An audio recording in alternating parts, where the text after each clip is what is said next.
नमस्कार, city centre show में आपका स्वागत है। मुंबई से मैं हूं पूजा भारद्वाज और इस वक्त मैं मुंबई के गोकुलधाम कॉलोनी में मौजूद हूं। शुरुआत एक बड़ी खबर के साथ कर रहे हैं मुंबईकरों के लिए।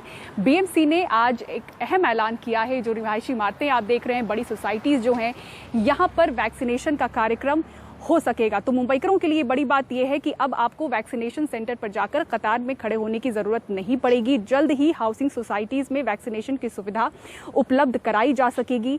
मुंबई महानगर पालिका ने बड़ी सोसाइटीज को प्राइवेट अस्पतालों के साथ टाई अप करके अपने अपने परिसर में वैक्सीनेशन कार्यक्रम का आयोजन करने की अनुमति दे दी है। लेकिन इससे पहले अस्पतालों को यह सुनिश्चित करना होगा कि उनके पास पर्याप्त संख्या में वैक्सीन है या नहीं, और जिस सोसाइटी में वैक्सीनेशन का कार्यक्रम रखा जा रहा है वहां कोरोना नियमों के पालन की पूरी सुविधाएं और व्यवस्था को सुनिश्चित करना होगा। वैक्सीनेशन कार्यक्रम के लिए लगने वाली व्यवस्था को लेकर कई सोसाइटीज ने पहले ही महानगर पालिका से बातचीत शुरू कर दी है, तो वहीं कुछ सोसाइटीज ने वैक्सीनेशन के कार्यक्रम के लिए खुद के दम पर तैयारियां भी शुरू कर दी हैं। हाउसिंग सोसाइटीज के साथ साथ इंडस्ट्रियल पार्क, बैंक, बड़ी कंपनियों में से कोई भी जो संस्था है वो किसी भी प्राइवेट अस्पताल के साथ टाई अप करके अपनी सुविधाओं के मुताबिक अपने परिसर में वैक्सीनेशन करवा सकती है। तो मुंबईकरों के लिए इस अहम खबर के साथ हम शुरुआत कर रहे हैं और सबसे पहले आपको रिपोर्ट दिखाते हैं उत्तर प्रदेश से। उत्तर प्रदेश के मेरठ की बात करते हैं, जहां सरदना नाम के एक कस्बे में बीते 8 दिनों में अचानक 10 मौतें हुई हैं। सरकार आनन फानन में यहां पर सर्वे और टेस्ट शुरू करवा चुकी है। रवि रंजन शुक्ला की ये ग्राउंड रिपोर्ट देखिए। मेरठ से करीब 20 किलोमीटर दूर सरदना कस्बे का ये खेड़ा गांव है। सबने हाथ खड़े कर दिए। मैंने जने किस को फोन करे, जब मेरी भाभी को वेंटिलेटर की जरूरत थी, किसी भी आदमी ने मेरा फोन नहीं उठाना बंद कर दिया। वो अपने व्यक्ति का संबंध बनाओ साहब, ना कोई संगवाड़ा खाने को दे रहा, ना कोई भाजपा वाला संग। खेड़ा गांव के प्रवीण की भाभी की तबीयत 20 अप्रैल को खराब हुई। आरटीपीसीआर निगेटिव होने के बावजूद बुखार बना रहा, लेकिन 2 मई को ऑक्सीजन 60 पर आ गई। ऊपर से मेरठ में बेड तक समय से नहीं मिला, जिससे उनकी मौत हो गई। मैंने सांसद संजीव बालियान जी को फोन करे, विधायक संगीत सोम को फोन करा, जिला अध्यक्ष अनुज राठी को फोन करा, क्षेत्रीय मंत्री को फोन करा, जितने भी सबके मेरे पास सबके नंबर हैं, सब भाई साहब करके बात करें, लेकिन किसी ने भी बेड दीवार नहीं दिवाया। यहाँ से कम 25 किलोमीटर बेड है। यहाँ उससे पहले तो कोई ऑक्सीजन बेड है ही नहीं। सरदना 12 किलोमीटर है, उसमें कोई ऑक्सीजन बेड नहीं। वहाँ से आगे 15-20 किलोमीटर हो चलो जब शुरू हो जी बेड। खेड़ा और आसपास के गांव में लगातार हो रही मौतों के बाद मंगलवार को स्वास्थ्य विभाग की टीम एंटीजन और आरटीपीसीआर टेस्ट करने के लिए गांव पहुंची। टेस्ट कराने आए हरीश सोम को कई दिनों से बुखार है। वो कहते हैं कि खेड़ा गांव में 10 दिन के भीतर 30 से 35 लोगों की मौत हो चुकी है। बीमार तो घर घर बीमार पड़े हैं, बुखार उतरने को ही नहीं कहता। 8-8, 10-10 दिन हो जा, उतर जा, फिर झुरझुरी सी रहे गात में, कंपन सी रह जागा। तो मैं सबका यही हाल हो रहा, घर घर बीमार पड़े। एक भी घर ऐसा नहीं जो बीमार ना हो। हाँ जी, मेरी हालत खराब है जी। मैं बुखार रहा था, 8-10 दिन बुखार रहा, दवाई भी खाई। अब सिर में इतने सिर में दर्द रहे और चक्कर सा रहे, आंखों में कमजोरी सी रहे, दुख है, गला दुख है, यो गले में खराश सी रहे, अटा सा रहे गला। फिलहाल सरदना के छोटे कस्बे में 1000 से ज्यादा कोरोना के मरीज हैं। स्वास्थ्य विभाग अब तक 58,000 से ज्यादा लोगों के घर जा चुकी है, जिनमें 1036 लोगों में कोरोना के लक्षण भी दिखाई दिए हैं। लेकिन सरदना के सामुदायिक स्वास्थ्य केंद्र में फिलहाल कोरोना मरीजों के लिए कोई सुविधा नहीं है। खुद सामुदायिक स्वास्थ्य केंद्र के इंचार्ज डॉक्टर राजेश भी असमंजस में हैं कि कोरोना टेस्ट की रिपोर्ट निगेटिव आने के बाद आखिर इतनी मौतें क्यों हो रही हैं। कोरोना पॉजिटिव एक मरीज की मौत हुई है, बाकी मौत बताया ना मैंने आपको, जैसे हाइपोक्सिया का टर्म निकला है, उसके तहत ही हो रही होंगी, क्योंकि अभी इसका कोई पकड़ में ही नहीं आ रहा है कि ये मौत कोरोना से हुई या बिना कोरोना से हुई है। तो यही तो परेशानी हो रही है। इस बार जो सेकंड वेरिएंट आया है वो कभी कभी एंटीजन और आरटीपीसीआर दोनों में नेगेटिव आता है, लेकिन जब पेशेंट की कंडीशन खराब होती है तो हम HRCT में जाते हैं। HRCT में स्कोर 15/25, 16/25 तक है, तब तक हालत मरीज की बहुत खराब हो जाती है। मेरठ में कोरोना के हर दिन करीब 1000 मामले सामने आ रहे हैं और 600 से ज्यादा लोगों की मौत हो चुकी है, लेकिन गांव में हुई ज्यादातर मौतें अब भी सरकारी आंकड़ों का ना तो हिस्सा बन पाती हैं, ना ही इनका कारण पता चल पाता है। निश्चित तौर पर सरकार को चाहिए कि गांव में और ज्यादा तेजी के साथ में सर्वे करे और जो भी लक्षण पाए जाते हैं उसके हिसाब से उनका इलाज किया जाए। मेरठ से राकेश कुमार सिंह के साथ रवीश रंजन शुक्ला, एनडीटीवी इंडिया। और हरियाणा के गांव को भी कोरोना ने अपनी जबरदस्त चपेट में ले लिया है। लोग रहस्यमय बुखार के कारण मर रहे हैं और इनकी मौतें कहीं दर्ज नहीं हो रही हैं। जहां जहां टेस्टिंग हो रही है वहां हजारों की संख्या में ग्रामीण कोरोना पॉजिटिव पाए जा रहे हैं। हमारे सहयोगी सौरभ शुक्ला की रोहतक के टिटोली गांव से ये ग्राउंड रिपोर्ट देखिए। रोहतक के टिटोली गांव में रहने वाले 42 साल के किसान धर्मेंद्र सिंह हमें अपनी आप बीती बताते हुए फूट फूट कर रोने लगते हैं। उनके 2 जवान भाइयों की पिछले 1 हफ्ते में कोरोना से मौत हो चुकी है। एक की उम्र 32 साल थी और एक की 36 साल। शुरू में दोनों को कई दिन तक बुखार रहा।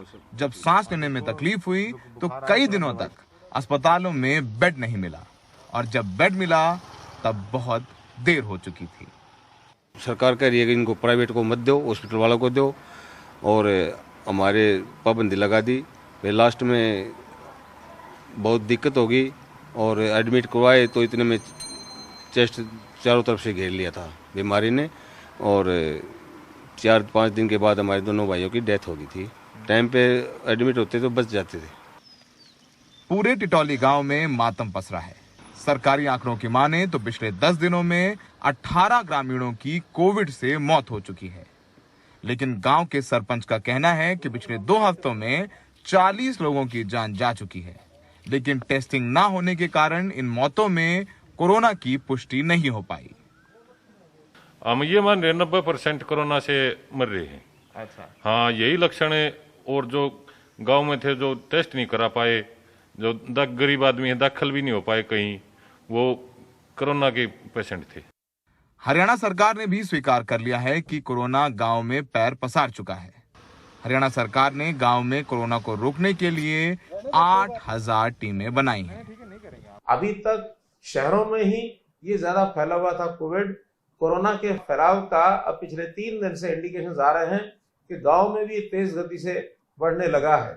उसमें जो कोविड के पेशेंट संभावित होंगे, चाहे वो मॉडरेट हैं और चाहे वो सीवियर हैं, ऐसे जो पेशेंट्स को वहां से ला करके हम अस्पतालों में दाखिल कराएंगे। भले ही हरियाणा के मुख्यमंत्री कह रहे हैं कि तैयारी पूरी है, लेकिन टिटोली गांव के सरकारी स्कूल में बनाए जा रहे अस्थायी कोविड अस्पताल का हाल देखिए। सिर्फ पलंग पर गद्दे डाल दिए गए हैं, ना ऑक्सीजन है और ना डॉक्टर।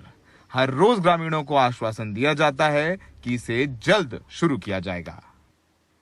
हरियाणा के गांव की जिन गलियों में रौनक रहती थी, वहां पर देखेंगे कि सन्नाटा पसरा हुआ है।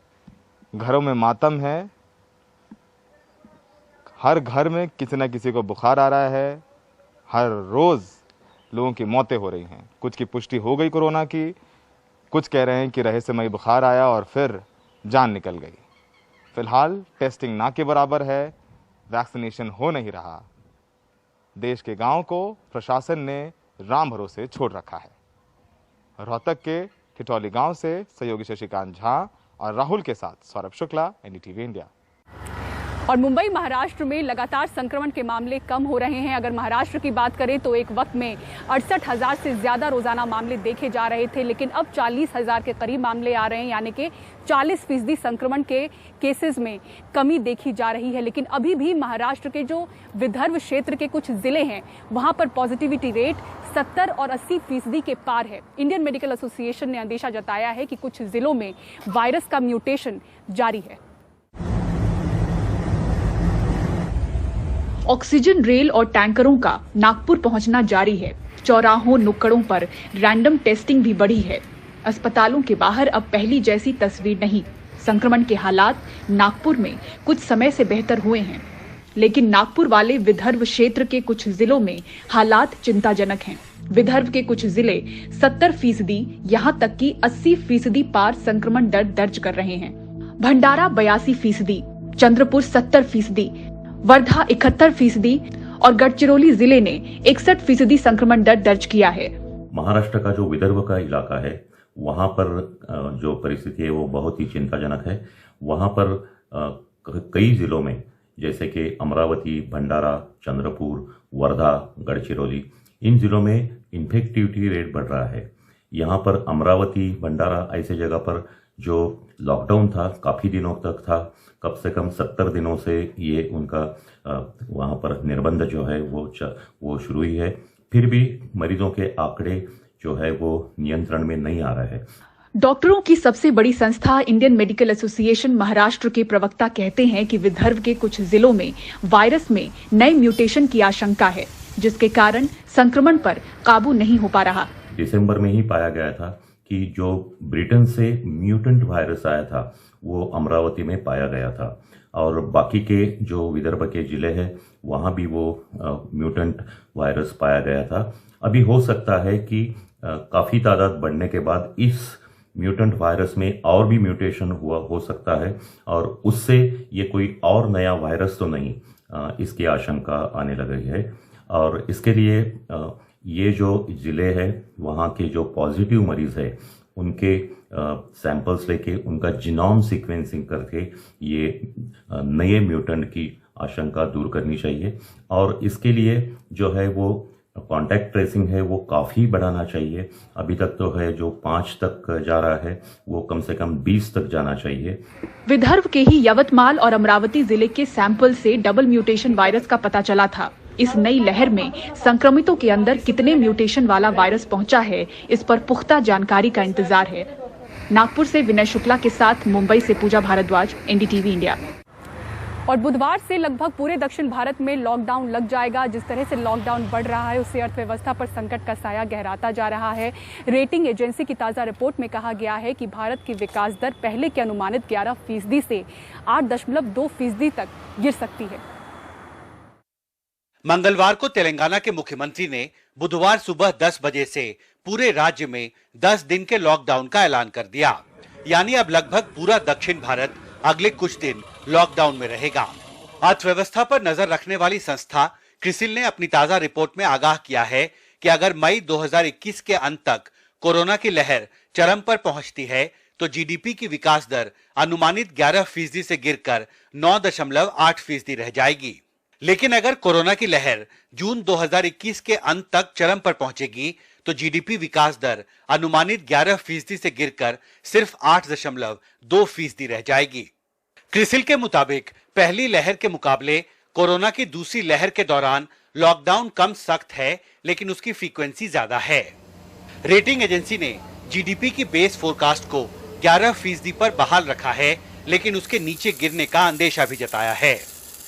कोविड 2.0 की जो लहर इस वक्त भारत में चल रही है उसने स्मॉल मीडियम एंटरप्राइजेस को भी बहुत बुरी तरह से प्रभावित किया है। आप खुद ही बताएं, यदि यूनिट एक महीने तक लॉकडाउन हैं तो वो कैसे अपने जो उनकी कंप्लायंसेस हैं या पेमेंट्स हैं स्टैच्यूटरी, उनको कैसे दे पाएंगी, वर्कर्स का कैसे पेमेंट कर पाएंगे। क्रिसिल दूसरी भारतीय रेटिंग एजेंसी है जिसने पहले अनुमानित जीडीपी दर में गिरावट का अंदेशा जताया है। इससे पहले इंडिया रेटिंग्स एंड रिसर्च ने कहा कि अगर मई के मध्य तक कोरोना के मामले घटने लगे तो विकास दर पहले के अनुमानित 10.4% से घटकर 10.1% रह जाएगी। स्थितियां काफ़ी तेजी से बदली। मार्च और अप्रैल के महीने में जिस हिसाब से कोविड का दूसरा वेव आया जो कि अभी तक चल रहा है, तो इसके मद्देनज़र हमने अपने जीडीपी ग्रोथ को रिवाइज़ किया और रिवाइज़ करके अब हमने उसे 10.1% पे रखा है।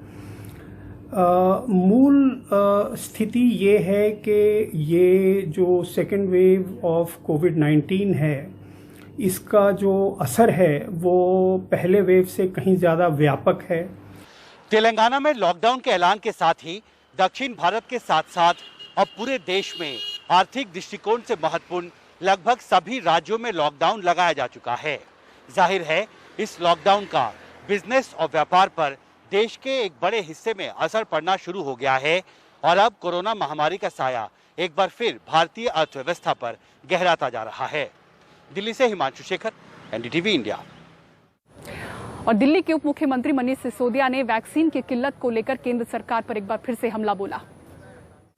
हमारे देश की सरकार जो है 93 देशों को जा के वैक्सीन बांट रही है, कह रही है हमारे देश के लोग मरते रहे, हम तो देंगे दूसरे लोगों को।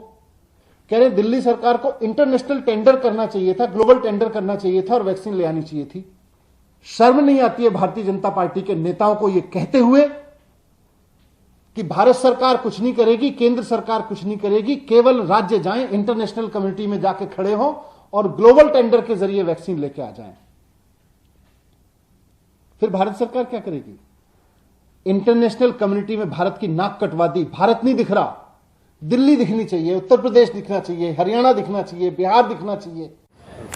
और वैक्सीन लेने से क्यों कतरा रहे हैं मुंबई में आरे के आदिवासी? पूरी खबर आपको दिखाएंगे ब्रेक के बाद। देखते रहिए सिटी सेंटर शो।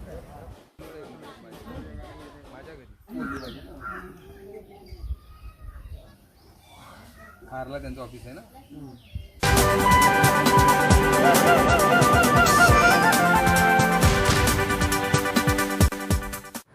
मुंबई में आरे जंगल के 27 गांव में अधिकतर लोगों ने वैक्सीन नहीं ली है। ज्यादातर लोगों में वैक्सीन को लेकर गलतफहमियां नजर आ रही हैं। सोहित मिश्रा की ये ग्राउंड रिपोर्ट देखिए। मुंबई शहर के बीचों बीच मौजूद आरे जंगल के आदिवासी पाड़ा में रहने वाली 55 वर्षीय शेवंत खांडेकर ने अब तक वैक्सीन नहीं ली है। वो अकेली नहीं है। आरे के जंगलों में मौजूद 27 आदिवासी पाड़ा में अधिकतर लोग वैक्सीन लेने से बचते दिख रहे हैं। भीती वाटते हो। मुझे डर लगता है। कुछ लोगों ने मुझे बताया कि वैक्सीन लेने के बाद कुछ समय तक ठीक लगता है, उसके बाद बुखार आना शुरू होता है और फिर अस्पताल में भर्ती होते हैं और कभी लौट कर नहीं आते। नाही परत तर भीती वाटते। आरे में ही खेती का काम करने वाले मोहन दलवी भी वैक्सीन नहीं लेना चाहते। उनके अनुसार जब उनके जंगलों में मामले ना के बराबर हैं तो वैक्सीन क्यों ले? हम लोग को ऐसा लगता नहीं कि ले करके हम लोग अच्छा है। हाँ, हम लोग को कुछ दिक्कत नहीं उसका है। हाँ, हम लोग समझते हैं कि बहुत अच्छा हम लोग है। हाँ, हम लोग को उसका कुछ जरूरत नहीं है। जरूरत नहीं आपको? नहीं। क्यों ऐसा? लेकिन अभी पूरा देश ले रहा है। देश ले रहा है, वो बात सही है। लेकिन हम लोग को ऐसा लगता है हम लोग अच्छा है। हाँ। आरे में रहने वाले प्रकाश भोईर बीएमसी कर्मचारी हैं और उन्होंने वैक्सीन के दोनों डोज ले लिए हैं। उनका कहना है कि आरे में लोगों में टीके की जानकारी को लेकर अभाव है, कोई बताने वाला भी नहीं है। हम लोग जो न्यूज़ देखते हैं तो उनमें दिखाया जाता है कि तकलीफ होती है वैक्सीन के बाद, या फिर कई लोगों को उसको ज़्यादा होने के बाद कुछ घटनाएं ऐसी हुई कि कुछ लोग मर भी गए। तो ये जो कुछ अफवाहें भी है तो उसके बारे में कोई सरकारी लोग यहाँ पे आए, जो रिस्पॉन्सिबल जो व्यक्ति है वो आए और यहाँ पे लोगों को अवेयरनेस करे गांव-गांव में जाके, तो शायद वो बात बन सकती है। आरे बचाओ आंदोलन से जुड़ी मनीषा ढिंडे के अनुसार लोगों के पास स्मार्टफोन नहीं होने की वजह से लोग अपने आप को रजिस्टर नहीं कर पा रहे हैं। साथ ही टीका केंद्रों पर भीड़ की वजह से भी डर है कि वहां जाकर वो संक्रमित ना हो जाए। लोगों को फोन बहुत कम है हमारे पाड़ में, और जिसके पास है उनको ये अवेयरनेस नहीं है, और जिसके पास फोन भी है तो उनको इंटरनेट का प्रॉब्लम है और नेटवर्क का बहुत सारा प्रॉब्लम है, तो इसकी वजह से वो नहीं हो पा रहा है। इस देश के भीतर ही दो अलग अलग भारत मौजूद है। एक भारत वो है जिसके पास सारे संसाधन है, उसे पता है वैक्सीन कैसे लेनी है, वो वैक्सीन भी लेता है, सेल्फी भी निकालता है, उसे सोशल मीडिया पर भी शेयर करता है। तो वहीं दूसरा भारत एक ऐसा भी मौजूद है जिसे कुछ नहीं पता कि वैक्सीन कैसे लेनी है, उसके मन में इसे लेकर कई सारे डर, कई सारे भ्रम हैं और उसे समझाने वाला भी कोई मौजूद नहीं है। मुंबई के आरे जंगल से कैमरा पर्सन प्रवीण चिरोहित के साथ सोहित मिश्रा, एनडीटीवी इंडिया। और मुंबई के गोकुलधाम कॉलोनी से सिटी सेंटर की पूरी टीम को दीजिए इजाजत। खबरों के लिए देखते रहें एनडीटीवी इंडिया। नमस्कार।